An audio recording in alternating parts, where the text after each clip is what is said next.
কালকে দেখেন wild cat strike করলো ছাত্ররা, তিতুমির কলেজকে আমরা বিশ্ববিদ্যালয় করতে হবে, খুব ভালো কথা।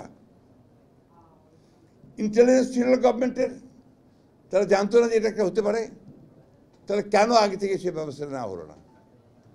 আসলে এই গভর্নমেন্ট এখনো স্টেবল হতে পারেনি ওইসব দিক থেকে।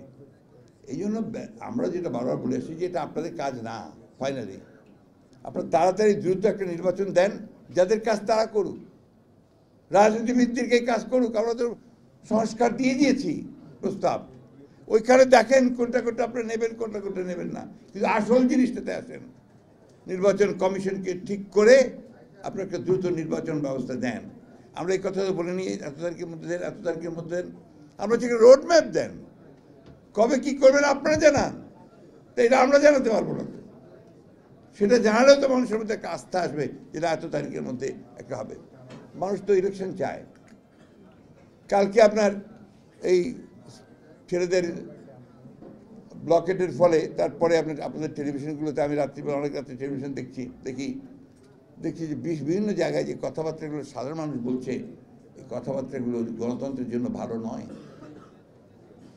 তারা বলছে আমার জিনিসের দাম বেড়েছে, আমি রিক্সা চালাতে পারিনি আজকে সারাদিন, আমি আজকে গাড়ি নিয়ে 4 ঘন্টা ধরে রাস্তায় আটকে আছি, আমার মাল সব গাড়িতে পড়ে আছে, এটা পচে যাবে, নষ্ট হয়ে যাবে। এর জন্য কি আমরা এই আন্দোলন করছিলাম? কথাগুলো এভাবে আসছে। এই কথাগুলো আসছে কি সাংবাদিক ভাইরা কি আমার সঙ্গে একমত হবেন? এই কথাগুলো আসতে শুরু করেছে। This is not a good sign.